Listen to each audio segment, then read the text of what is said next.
Welcome, everybody, to Behind the Title. This is the official podcast of Trilogy and Baldacci Real Estate Closing Services.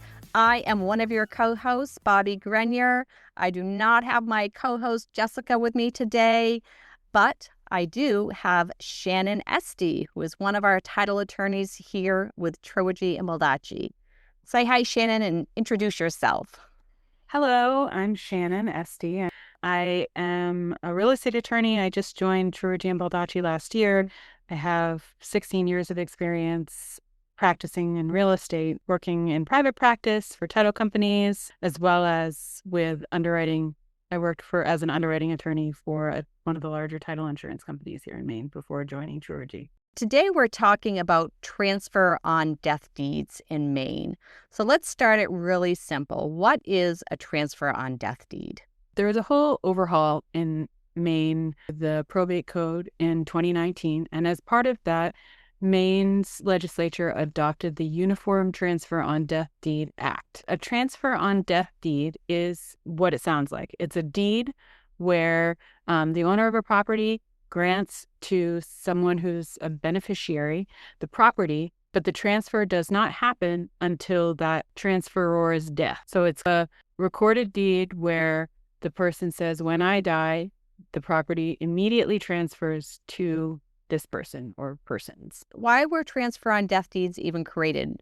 Were they trying to solve some type of problem, or what was the motivation behind the state of Maine doing that? There are other states around the country that have the Uniform Transfer on Death Deed Act. Legislators wanted to adopt it in order to reduce legal fees. It's an estate planning tool for homeowners, and maybe their only asset is their real estate. And it was a way to try to make estate planning more accessible to people without having to hire an attorney or pay a lot of attorney's fees to have a whole estate planning package or costs associated with estate planning that one might normally think it might be a barrier to someone actually doing these things. And the goal is a transfer on death deed is something that would be outside of probate in Maine. And so it's something that homeowners would like, or it's ideal for homeowners and their families because it means they don't have to go and open a probate case when someone passes away. They can do it all outside of probate. That was initially the idea, was you don't have to hire you don't have to go to an attorney. You will pay less in legal fees. But ironically now it's currently used most often by attorneys as another estate planning tool. And so you're still dealing with people going to attorneys and they are paying legal fees to prepare these documents, but it's just another tool in your toolkit for estate planning for people who own real estate. The presumption, I think, when somebody does a TODD, transfer on death deed, is that they're going to live in that property until they pass away. But life happens and people want to sell their property. What does a transfer on death deed do when we're looking at the title search when somebody has listed their home? You might see a transfer on death deed as one document among a bunch of other documents in an entire estate planning package. You might have a power of attorney, a durable power of attorney. You might have a medical power of attorney. You might have a will. And then you might also have done a transfer on death deed for the specific real estate that well, I want it to go to this person when I die. And so instead of having to specify that in your will, you do a transfer on death deed so that they don't even have to have that property in the probate case. It's separate and it's automatically happens when you pass away. But like you said, things happen. And so estate planning is in the moment. And so life happens even after you've done all of your estate planning. And that's like wills get changed. That's what happens. Your assets might change. So your will might say that this goes to someone when I die, but you might not own that property at the point where you die. And it doesn't matter when it's in your will because it's what you own at the point where you've passed away. But for a transfer on death deed, you've already put in a deed that when you pass away, this property goes to this beneficiary. But what if you need to sell? Or what if you want to refinance your mortgage? I guess I would look at it in a couple of different scenarios. The first scenario is, let's say you need to refinance or mortgage your property, but you've already recorded a transfer on death deed in the registry of deeds. In that case, you might be required to revoke that transfer on death deed, depending on what title insurance underwriting requirements we're dealing with. In some cases, it might be okay. In some cases, you might have to revoke it and then re-record a new one. You might want to sell your property that has a recorded transfer on death deed, but you're still alive and you want to sell it at that point. So usually you'd need to revoke that transfer on death deed, or in your deed to your new buyer, include a statement of some kind saying that you're revoking the transfer on death deed as part of the transfer. To simplify it, if somebody grants a transfer on death deed, so say I grant a transfer on death deed that upon my death, my daughter, I give a deed to my daughter. And so when I pass away, title to that property will automatically go to her. She does not have to go through the probate court and through the whole probate process. So if something happens that I want to sell the property or refinance, do I need my daughter to sign? Do I need the person that I granted the deed to? Do they have any rights as far as not giving the deed back to me, or maybe having some type of right to sell the property themselves, or they have no title at that point? Is that correct? That's correct. This is all conditional and nothing happens until you've passed away. And so if you decide you need to do something with the property before you've passed away, even if there's a recorded transfer on death deed in the registry of deeds and you've completed it, nothing transfers until your death. And so it's still completely your property, and any beneficiary named in the transfer and death deed does not have any vested interest whatsoever in the property yet. I think that's an important point to make, too, because a lot of people think that they've given this deed knowing that nothing happens with it. There's no transfer of title until the event where the grantor does pass away. And I think that when this all came at first, that was sort of my confusion, like, okay, what are we doing with the beneficiary? And the answer is nothing, really, if we're doing title for a refinance or a mortgage or sale. Yes. And I think that especially if you're an agent looking at a potential listing with a new client and you see a transfer on death deed, that's certainly not a barrier to you doing business with the seller, because it will be very clear that it's a transfer on death deed right at the very beginning of the title. The title will not be warranty deed or quitclaim deed. It will be transfer on death deed.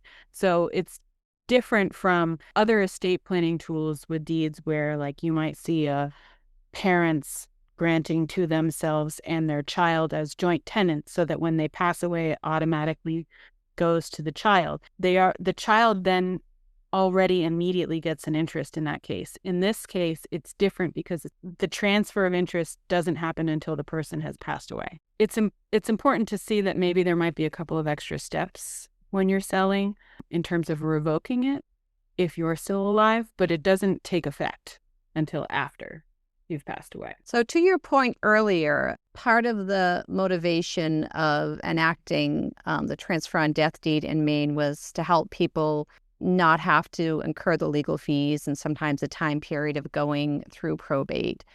So with that in mind, I'm sure a lot of people are going online and pulling templates and forms and that sort of thing. What would you caution people about doing that?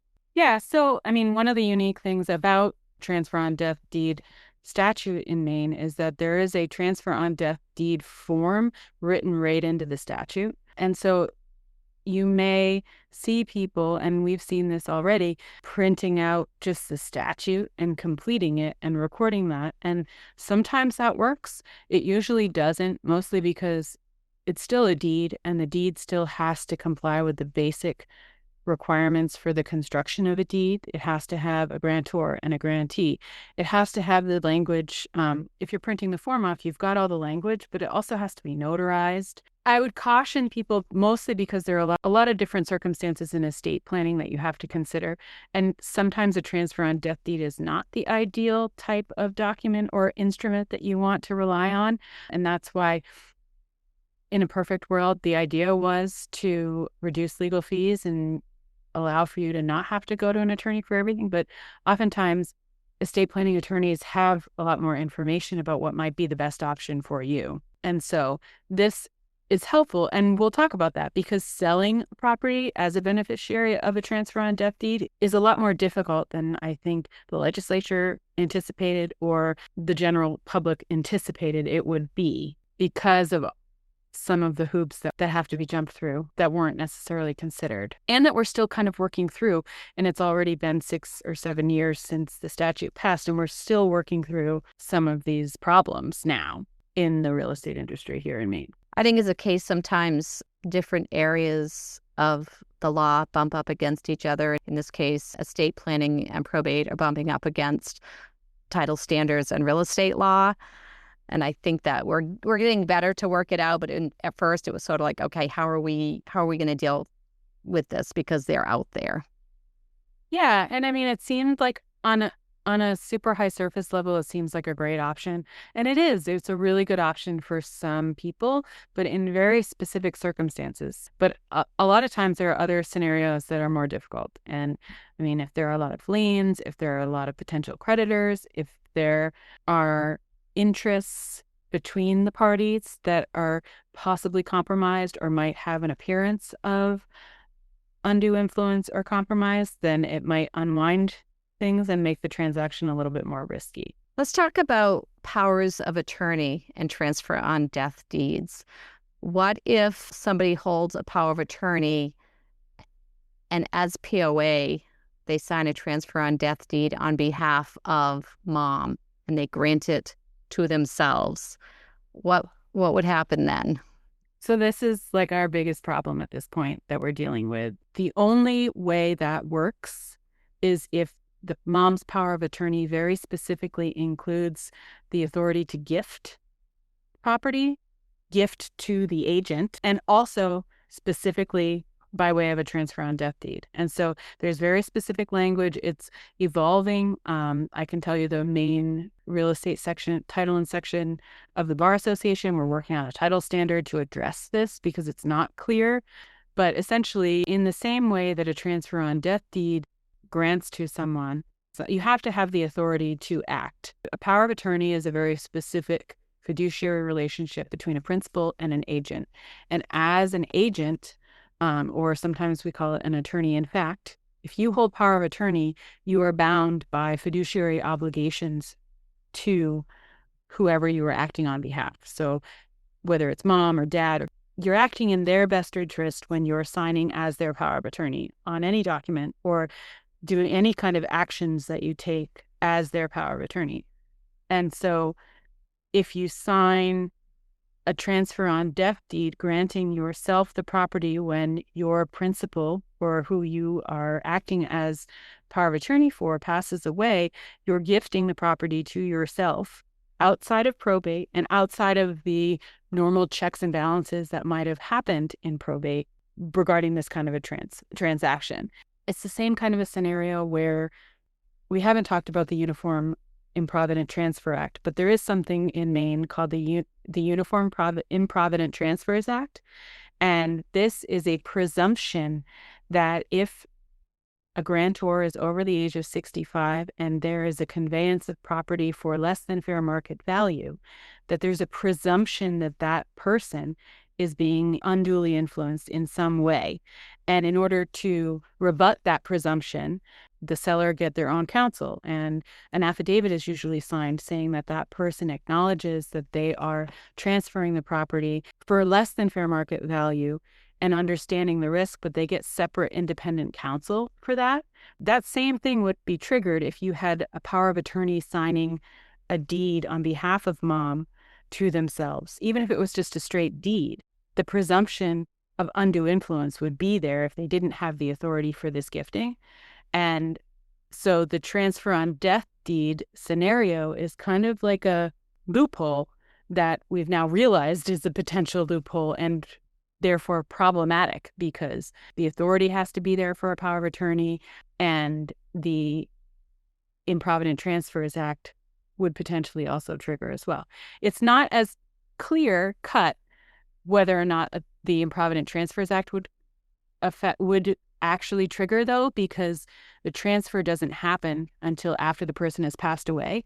And so then you kind of get in this weird cyclical chicken before the egg, and then you're just, which one is triggered? And so it's caused a lot of questions, and that's why the bar is dealing with putting together a title standard on the issue, because it's not clear. Generally, it's something that if you think a transfer on death deed is something that will be part of your overall estate planning package, it's something you need to communicate to your attorney who's also preparing your power of attorney, because the power of attorney has to contemplate and allow for that type of gifting if it's going to work.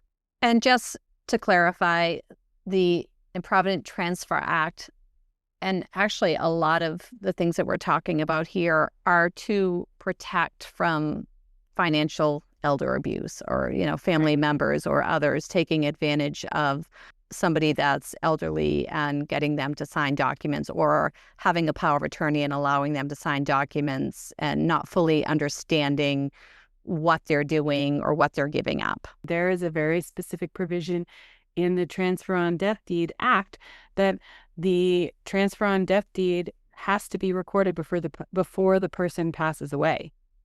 That's another check. Let's talk about mortgaging property with a transfer on death deed. Simply put, it can still happen, but what does the homeowner or borrower need to do in order to address the transfer on death deed that has been put in place, recorded at the Registry of Deeds, if they want to mortgage their property? The statute on its face allows for a homeowner who has a recorded transfer on death deed to certainly do a mortgage or to sell while they're still alive. And it should not impact your ability to get a mortgage. That's not the reason why. In some instances, a title insurance underwriter might require that the transfer on death deed be revoked. In some cases, they may not require it. It also is by virtue of just signing the mortgage, they are revoking the transfer on death deed. But usually, coming from someone who worked as an underwriter, underwriters want things spelled out a little bit more clearly. And so they may require a revocation get recorded just to make the record extremely clear of what all the parties' intentions are. And so sometimes one might say, oh, well, you could kind of get into an argument thinking, but it's not required. And you keep looking at the statute and saying, but it's not required. But sometimes it's more about making sure that the record is very clear in the Registry of Deeds as to what all the parties' intentions are. And so maybe it doesn't have to, in its purest sense, be revoked, but it still might be a requirement. So what I'm hearing is that if you've granted a transfer on death deed, it's been recorded, it's in place, you want to do a mortgage, a refinance, you're not selling, but you're mortgaging your property, there's nothing to stop you from doing the mortgage. However, even though statute says that this is okay, it's a great moment to remind people that although title standards have to follow law and statutes, they can have guidelines above and beyond what the Maine statute says. And also think about, it takes time to get to a closing where you sign documents, during which time someone might pass away. And then the transfer on death deed, if it hasn't been revoked, is triggered. Obviously, if you're mortgaging, you're not going to be signing mortgage documents, and so the entire transaction doesn't happen anyway. But if you're selling a property while there's a transfer on death deed and you're still alive, you can still sell your property, but most likely title companies will require that you revoke that prior to even scheduling a closing. And the reason is, if you walk out of your closing after signing a deed that also revokes a transfer on death deed, and what if, heaven forbid, you are hit by a bus before that deed gets recorded, your transfer on death deed triggers before the deed to your new buyers. And so it's you will find, and it may seem like an additional hoop that title companies are forcing people to go through to revoke a transfer on death deed when they're trying to sell property, but it's mostly to be sure, okay, there is no other outstanding possible risk or interest that might trigger during this contract period, or even after the closings happened before we've recorded the deed. This is a great time to remind people that it's not just having a revocation of the transfer on death deed signed. It needs to be put on record at the Registry of Deeds for all the reasons that you just talked about, that should a seller pass away and the deed to the new owner isn't put on record and the transfer on death deed is still out there, the timing of the documents being recorded at the Registry of Deeds matters. What happens is we just think of the worst case scenario, and that's what underwriters are going to think of in terms of worst case scenario. But this is why the job of the title agent and settlement agent is to make sure that all of these risks, possible risks, are addressed. I say this all the time, that I think people forget the insurance piece when we say title insurance. And insurance, whether it be title insurance or homeowner's insurance, whatever insurance you're getting, it's all about assessing risk and loss.